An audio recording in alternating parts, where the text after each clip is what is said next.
I have a dear friend who I used to dance, and that's a whole other story. And she was one of my first team instructors, very, amazing professional. And I did a podcast with her, and we called it No Plan B, because I remember when she left working for others and went 100% as a dancer without a partner, without guarantees, and she said, Gail, I had no plan B. This was going to work or I was out of it.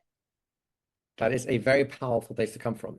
This is why throughout history, if you look at different military campaigns, people burned their ships. Why? I mean, it's ridiculous. You spent all this money building ships to get yourself over to the war, and you burn them. It makes no sense on a paper again. But why do they do it? Because now those soldiers are basically, they have no back. There's no out.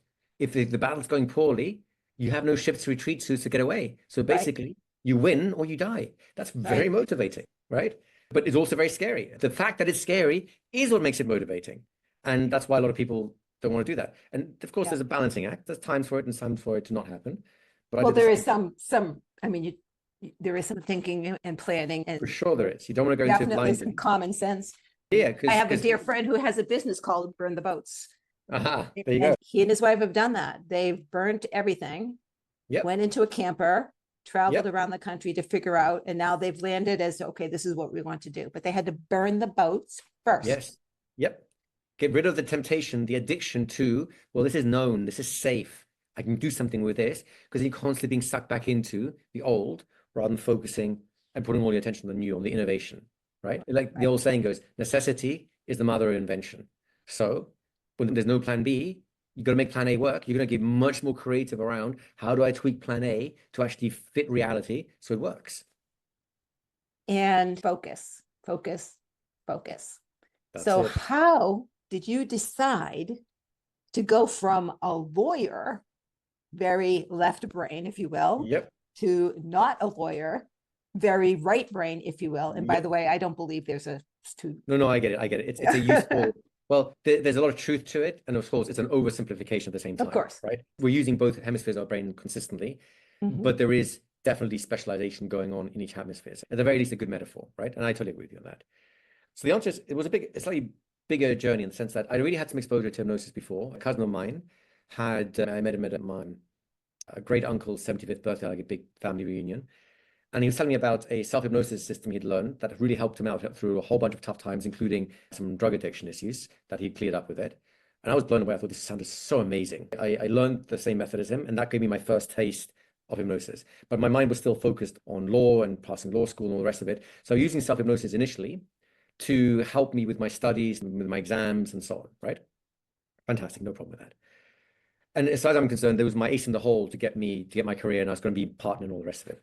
So now I'm working as a law firm. It's about 2 years in, and a couple of things are happening. First of all, the novelty is worn off, the excitement is worn off. The fact I'm getting paid and handsomely, all that excitement is starting to wear off now. And now I'm actually just facing the tunnel of what my career might be down the road. And of course, the different frustrations and so on have picked up. Because I'm in a big law firm in a very hot marketplace, working till 10 o'clock at night is routine. Working till 3 or 4 a.m., you'll be doing that several times a month. Working 2 weekends in each month is pretty routine, right? So more and more, I was getting isolated from life. My friends were out partying, I couldn't join them. They were doing things I didn't even know what's going on anymore because I'm just at work and that's all I'm doing.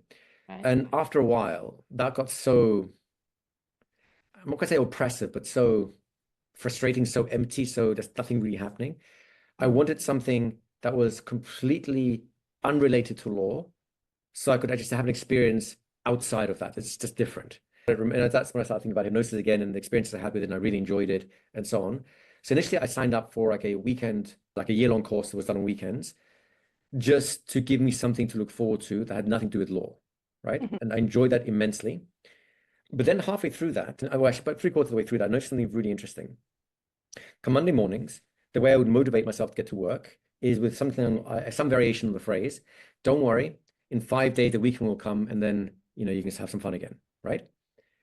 But when it came to the actual hypnosis school, those weekends, I could get up anytime, no problem. I need no motivation. As an example, one of my friends had his 25th birthday party on a Saturday night. big party. Everyone's up till 3 or 4 a.m. drinking. We all crash out at his house. It's like just basically people, piles of people everywhere, you know, like semi-teenagers, semi-adults, kind of still figuring things out. And I got up at 6 o'clock in the morning, 2 hours sleep, maybe 3 if I'm lucky, because my class was on. It was on the other end of London. It took me 3 hours to get to it. So I had to get up at 6 a.m. because the class started at 9. And I needed 3 hours to travel across London because London is big. And on a Sunday, transport is a little bit less. Didn't blink an eye, right? It was easy getting up. I was still tired, of course, but it was easy to do it because I wanted to be there. But then the next day, Monday, when I'd slept properly, had a good night's rest, was totally rested, I woke up again 6 o'clock in the morning, getting ready for my routine. And the same for me, a thought, don't worry, in 5 days, a weekend will come and I'll be better. And then that hit me. I'm wishing 5/7 of my life away. Yes.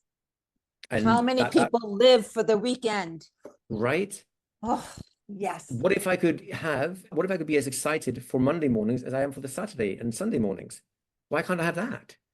And then I started my mind paying more attention to, my work life. I started asking fundamental questions, questioning my presuppositions, what I wanted. I wanted partnership. Then ask myself, do I actually want partnership? Is this actually something I've thought through? That's how I look at all the partners. And yes, there's 1 or 2 partners who were amazing people. I would have traded lives with them in a heartbeat. But that wasn't because of their law. That's because who they were as people. Most of the partners, especially in my department, there's one particular guy who I really admired. He was a dynamo. He was a relatively young partner. He was in his, 30s, like late 30s, which is really young to make partnerships. So he was like hot rod, right? He was doing well. And some of them around this time, the office gossip sort of started kicking in that he's like now sleeping under his desk, not because he has to work, but because he's been kicked out of the house. Next thing we hear, he ended up having an affair with someone in HR because he's at work all the time, not with his wife. So he's getting divorced. It's messy, yada, yada, yada. No aspersions cast on him. I get it. Life is very difficult in that kind of work, right? But then it struck me, do I want that for me? Is that the life I aspire to? This is the guy I was aspiring to. He was one of the youngest partners. He was a dynamo. He had money coming out his ears. The clients loved him. His work was phenomenal. His work was constantly in the press, right? But he's sleeping on the desk. He's getting divorced. He's a cliche. Yeah. Do I want that? The answer is no. And bit by bit, everything I had in my mind as to what I would achieve as a lawyer, I questioned every one of them. I realized every single one of those I can achieve better somewhere else. And that's when I started making the plans to leave and so on. There's a whole bunch of other things come into it, but those were big pivotal moments. I couldn't have done it if I hadn't actually questioned my assumptions about the goals I was aiming for.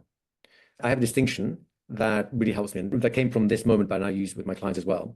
And I call the difference between a dirty goal and a true goal. A dirty goal is the thing you think you want, right? The fast car, the big house, the trophy wife, whatever media-esque thing is being painted to you, that's the thing you're aiming for, right? But the true goal is the thing you think that the dirty goal will give you. Maybe you want the fast car because you want people's respect. Maybe you want the fast car because you want to have fun. Maybe you want to have the fast car because people admire you. Those are 3 different goals. The fast car is just a means of getting it. And the thing is, if you violate your goal, trying to get your goal, you'll contaminate it. So if I work so hard, I'm miserable just to buy the Ferrari because I think I'll have fun with it, I'll forget to have fun and it'll be parked in my garage and I'll never have fun with it. I'll have the car, I've achieved the goal, but it's a dirty goal because I've never actually achieved my true goal, which is to have fun or to be respected or whatever it might be. And it's so much more powerful to go for the true goal and figure out what other things align around it, right? What mundane goals kind of pop up as a result of that versus what's the mundane goal I'm going for? And I hope, maybe, and pray that when I get there, I'll have a little hint of the thing I really want. Does that kind of make sense? Yes.